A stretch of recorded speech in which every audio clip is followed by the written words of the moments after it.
Q news అందించే అవకాశాన్ని సద్వినియోగం చేసుకోండి.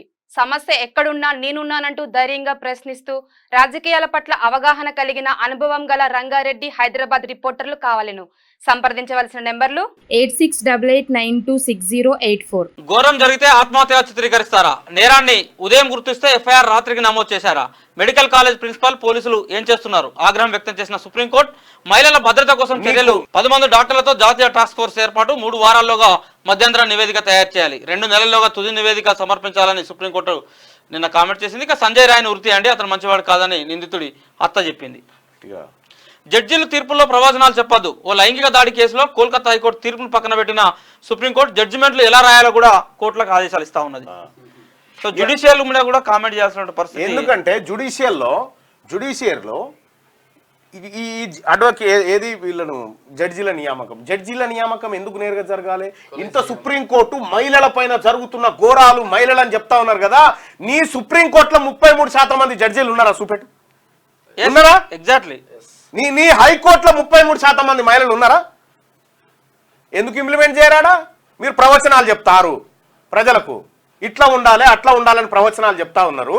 నీ సుప్రీంకోర్టులో వద్దా, మన హైకోర్టులో వద్దా 33% మంది మహిళా జడ్జిలు ఉండకూడదా?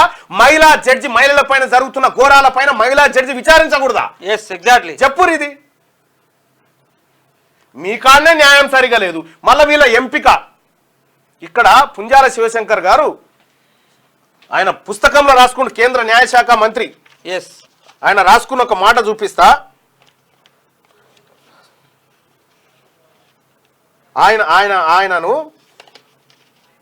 ఆయన హైకోర్టు జడ్జి కావడానికి రాష్ట్ర అసెంబ్లీ రద్దు శివశంకర్ అనే నేను సభలో నగలం జడ్జిగా నా అడుగులు వెనక్కు లాగిన కులవేక్ష 95 పేజ్ నెంబర్ 95. జడ్జిలో నా అడుగు జడ్జిగా ఈ చూడురిగో జడ్జిగా నా అడుగులు వెనక్కు లాగిన కుల వివక్ష. ఇది పుంజాల శివశంకర్ గారు ఒక బీసీ బిడ్డ ఆయన బయోగ్రఫీలో రాసుకున్నటువంటి మాట. కుమరయ్య గారు నా పేరుని హైకోర్టు న్యాయమూర్తిగా సిఫార్సు చేస్తున్నానని చెప్పినప్పుడు నేను ఆనందంలో మునిగిపోయాను. కుమరయ్య అనేటువంటి ఒక ఆ ప్యానల్లో ఉన్నాడు. కొలీజియంలో ఉన్నటువంటి ఒక బీసీ బిడ్డ ఇంకో బీసీ బిడ్డను జడ్జిని చేయడానికి పేరు సిఫార్సు చేస్తే వెంటనే ఆంధ్రప్రదేశ్ హైకోర్టులో ఉన్న న్యాయమూర్తులందరి జాబితా తీసుకొని విశ్లేషించడం మొదలు పెట్టాను. ఏమిటి నా విశ్లేషణ? ఎవరెవరు ఏ మాసాల్లో పదవి విరమణ చేయాల్సి ఉంటుంది, మొత్తం అందరి పదవి విరమణ తేదీలు తెలిసిపోయాయి. అప్పుడు లెక్క వేశాను. ఇప్పుడు నా వయసు 41. ఈ జాబితాలో ఉన్న న్యాయమూర్తుల్లో అత్యంత జూనియర్ న్యాయమూర్తి పదవి విరమణ చేసే నాటికి నా వయసు 52 అవుతుంది. అంటే ఇంకా చాలా పదవి కాలం ఉండగానే నాకు ప్రధాన న్యాయమూర్తి పదోన్నతి పొందే అవకాశం లభిస్తుంది. అప్పుడు హైకోర్టు ప్రధాన న్యాయమూర్తి హోదాలో నేను 10 ఏళ్ల పాటు పనిచేయవచ్చు. ఒకవేళ ఆ సమయంలో సుప్రీంకోర్టు న్యాయమూర్తిగా పదోన్నతి పొందితే అతి చిన్న వయసులో సుప్రీంకోర్టు ప్రధాన న్యాయమూర్తిని కూడా కావచ్చు. అప్పుడు ఇంకా ఎక్కువ కాలం పదవిలో ఉంటాను. అంటే నా సంతృప్తి మేరకు నా పదవికి నేను న్యాయం చేసే అదృష్టం లభిస్తుందని నేను భావించాను. అప్పటికి మరికొన్ని మాసాలు గడిస్తే నాకు 42 ఏళ్లు నిండుతాయి. అలాంటి సమయంలో ఈ సిఫార్సు వెళ్ళింది.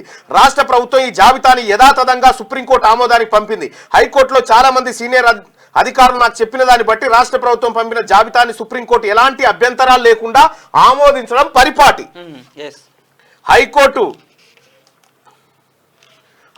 ఒకసారి జాబితా తయారు చేసి పంపాక వాటిలోంచి ఏ ఒక్క పేరునైనా సుప్రీంకోర్టు తిరస్కరించడం అనేది అరుదైన విషయం. ఆ పరిణామమే నేను ఈ విశ్లేషణ అంతా చేయడానికి ప్రేరణనిచ్చింది. కానీ జరిగింది వేరు. సుప్రీంకోర్టు ఆమోదించిన జాబితాలో అందరి పేర్లు ఉన్నాయి, ఒక్కటి తప్ప. ఆ ఒక్కటి పి శివశంకర్, పుంజాల శివశంకర్. ఎందుకు ఇలా జరిగింది? తర్వాత కుమరయ్య గారి ద్వారా నాకు తెలిసింది ఏంటంటే ఇతను ఇంకా 40వ పడిలోనే ఆరంభంలోనే ఉన్నాడు కదా, న్యాయమూర్తి అవడానికి అతనికి ఇంకా చాలా వయసు ఉంది అని సుప్రీంకోర్టు ప్రధాన న్యాయమూర్తి అభిప్రాయపడ్డారట. ఒక ఏడాది తర్వాత కుమరయ్య గారి తర్వాత హైకోర్టు ప్రధాన న్యాయమూర్తిగా వచ్చిన నరసింహం గారు కూడా నన్ను పిలిచారు, మర్యాద చూపించారు. శివశంకర్, నేను మీ పేరును హైకోర్టు న్యాయమూర్తి పదవికి సిఫార్సు చేస్తున్నానని మళ్ళీ చేసిండు ఆయన. నేను ధన్యవాదాలు చెప్పాను. కానీ నా అనుమానం నన్ను వెంటాడుతుంది. అందుకే అడిగాను, సార్ ఇప్పుడు నా వయసు 42, గతంలో లాగా నా వయసు చూపించి మీ సిఫార్సును తిరస్కరిస్తారేమో. అయితే గతంలో అప్లై చేసిన దాంట్లో ఆయన శివశంకర్ రెడ్డి అని లేదు కాబట్టి వెనక్కిపోయింది. అదే 41 సంవత్సరాలు ఉన్న రెడ్డి గారికి ఇచ్చేసారు.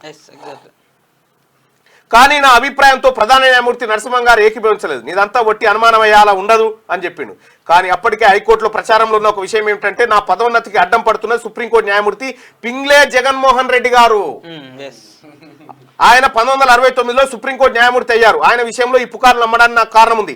నేను నా పేరులో రెడ్డి పదం తొలగించడానికి అప్లై చేసుకున్నప్పటి నుంచి ఆయన నా పట్ల విముఖంగా ఉన్నారు. రైట్, ఇంకా ఏమైనా కారణాలు ఉన్నాయేమో తెలియదు, కానీ ఎప్పుడెప్పుడు ఏ విషయం మీద మేమిద్దరం ముఖాముఖి మాట్లాడుకోవాల్సి వచ్చినా ఆయన నా వాదన పట్ల ప్రతికూలంగా స్పందించేవారు. ఈ ప్రతికూల స్పందన వ్యవహారం ఎంత దూరం వెళ్ళిందంటే చివరికి ఆయన నన్ను ఇండియన్ లా జర్నల్ కి సంపాదకుడిగా రాజీనామా చెయ్యాలని పట్టుబట్టేదాకా వచ్చింది. ఇంకా అక్కడితో ఆగలేదు. 1973లో అలాగే జరిగింది. నా పేరును హైకోర్టు న్యాయమూర్తి పదవికి ప్రధాన న్యాయమూర్తి గోపాలరావు ఎగ్గోటే సిఫార్సు చేశారు. నేను ఎప్పటిలాగే ఎందుకు సార్ ఇది జరిగేదా పెట్టేదా అంటూ నా అపనమ్మకాన్ని మళ్ళా బయట పెట్టని ఆయన పంపించారు. రాష్ట్ర ప్రభుత్వం నుంచి కూడా సుప్రీంకోర్టుకు వెళ్ళింది, చివరికి తిరస్కరించబడింది. ఒక బీసీ ఓడు హైకోర్టు న్యాయమూర్తి కావడానికి ఇగో ఇన్ని అడ్డంకులు, ఇన్ని ఆటంకాలు ఉంటాయి. ఇక్కడ బీసీలకు సంబంధించి హైకోర్టులో అడిషనల్ అడ్వకేట్ జనరల్ లేడు. బీసీ న్యాయవాదులారా, బీసీ సోదరులారా, ఇగో ఇది మన పరిస్థితి. ఈ మాట్లాడకపోతే, మనం చర్చ పెట్టకపోతే, మనం మన ప్రజల కోసం ఏది ఒక గంట సేపు కేటాయించకపోతే ఏం న్యాయం చేస్తాం? చచ్చిపోయినాక చేస్తామా? క్యూ న్యూస్ అందించే అవకాశాన్ని సద్వినియోగం చేసుకోండి. సమస్య ఎక్కడున్నా నేనున్నానంటూ ధైర్యంగా ప్రశ్నిస్తూ రాజకీయాల పట్ల అవగాహన కలిగిన అనుభవం గల రంగారెడ్డి హైదరాబాద్ రిపోర్టర్లు కావాలను సంప్రదించవలసిన నెంబర్లు 8688926084.